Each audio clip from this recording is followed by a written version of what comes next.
How much of your pre-COVID self do you think you got back to?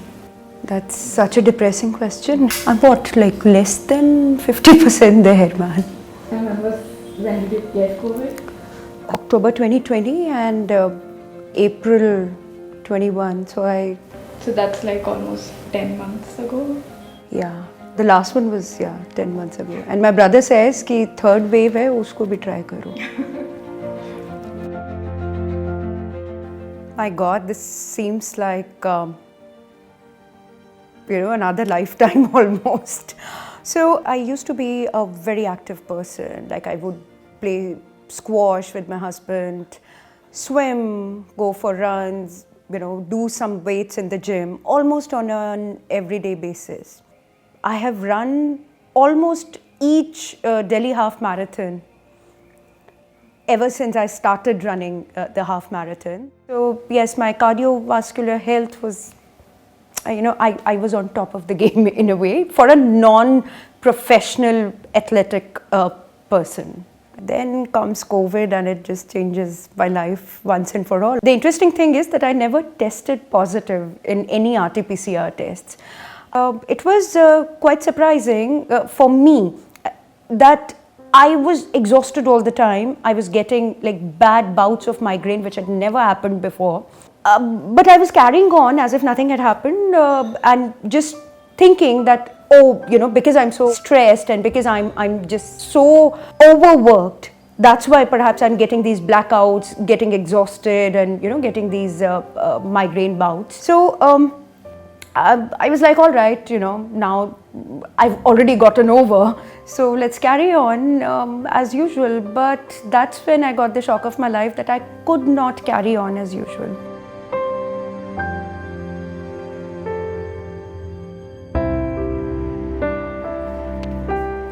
Hi, my name is Dr. Sushila Kataria. I am the Head and Director, Department of Internal Medicine at Medanta, the Medicity. चलो एक बार बैठ जाओ, आपका chest check कर लेते हैं. ओह शाबाश. So when the COVID-19 was pretty fresh, everybody thought it is a respiratory virus. So it will involve only the upper airway and sometimes the lower airways. Such was our thought also. During this time, there was a very good study which came from UK and it enrolled about 45,000 patients. And they realized that of these 45,000 patients, about half of them were still having some problem. And 20% of our patients, when we interviewed them 6 months after their recovery from COVID, we found they were still not back to their pre-disease health. So more organized views appeared and now there is a definition for long COVID. It was soul crushing because my health was just in shambles. I could not do any physical activity without exhausting myself completely. Even the slightest physical activity would just exhaust me like crazy and it would send my heart racing.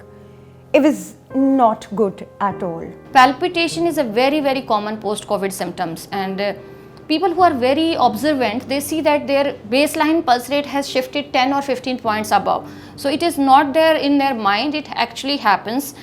Even after recovering, patients continue to have a faster pulse rate. So this is, we call it dysautonomia. That means the autonomic function is not working very well, the autonomic dysfunction is there. I could not take the stairs, so I live on the 3rd floor. And even 3 flights of stairs were very difficult for me. And I noticed one day as I was brushing my teeth and I looked at my watch and it said that my heart rate was 145, which is very high.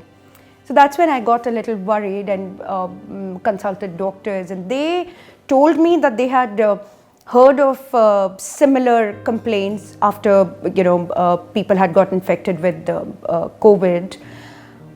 But they just said that you have to take it on your chin and carry on. So any symptoms which persist beyond 4 weeks of getting infected with COVID-19 is called long COVID. There could be symptoms related to cardiovascular system, increased coagulable state. So people may have strokes, heart attacks. They may not have their previous lung capacities. Breathlessness, they're not as effort tolerance would be reduced, I would say.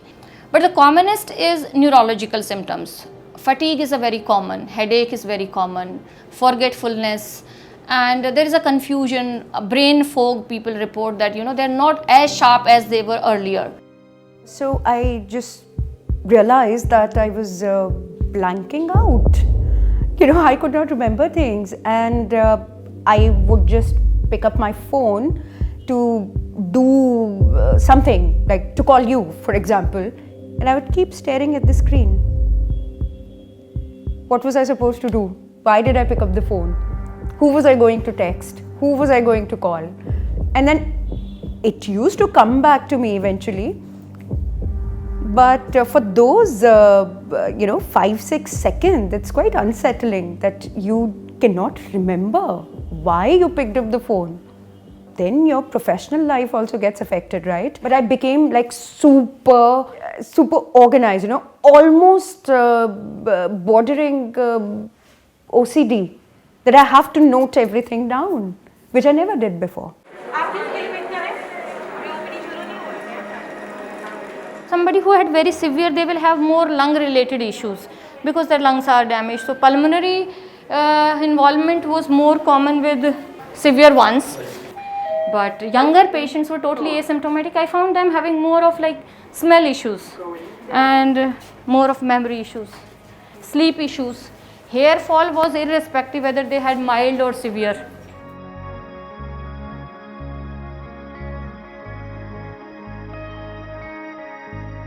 It's like people were saying that this is a mild wave and it doesn't have this much symptoms. It's like a common cold or fever. But my experience was not that.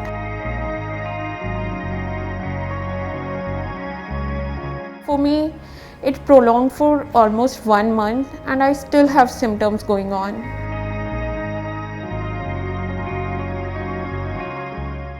I was never a healthy person since as long as I remember.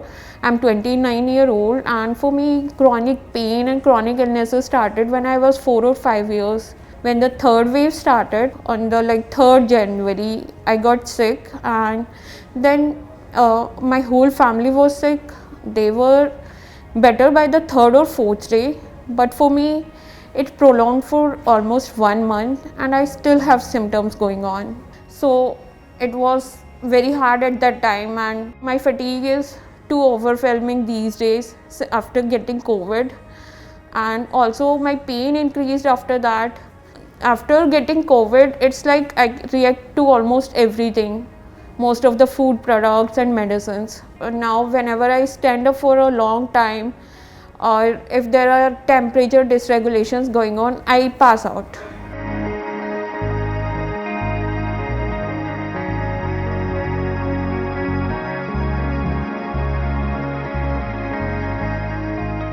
It felt more of an isolating situation since everyone was fine and I was the only sick person. If you are sick for a week, people would be very supportive towards you. They will show a love over you and they would be very caring towards you. But when you are constantly sick, they get tired of you. So whenever you will share anything, it's like, okay, now this is new thing you have. Why you keep thinking about all this? Maybe try to have a positive attitude. You feel let down by your body, and you tell yourself that it's okay, you'll come back to your original self and things would get better. But the realization that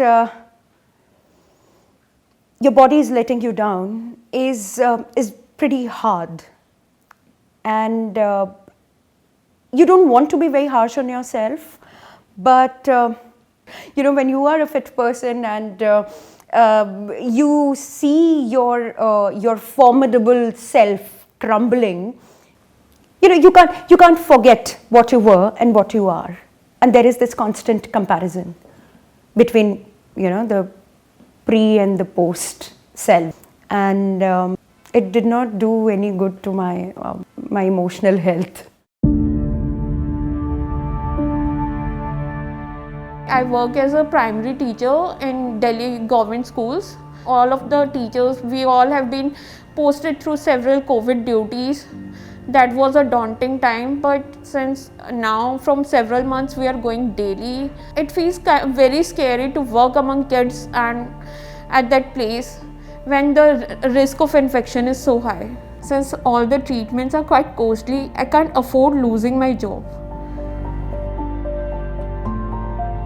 I have started taking things a lot easier, where I tell myself that it's okay if I'm unable to do the fifth thing that was there on my to-do list. At least I've done 4. Having my dogs around, spending time with them, doing things that I enjoy, that have nothing to do with work or or the pressure of being productive. There are things that are very important in life that we often ignore. I have been very vocal about my health issues. It gives me that if, like others, I keep hiding it, there are several people who are going through similar things. Like there are a million people who live with a daily pain. And if we keep hiding it, we would be just fighting alone. When you have a community support, it becomes easy to cope up and to keep going on. So that works as a big motivation factor for me. Since it is quite new, the long COVID things, and not many doctors know about it, these support groups can help a lot.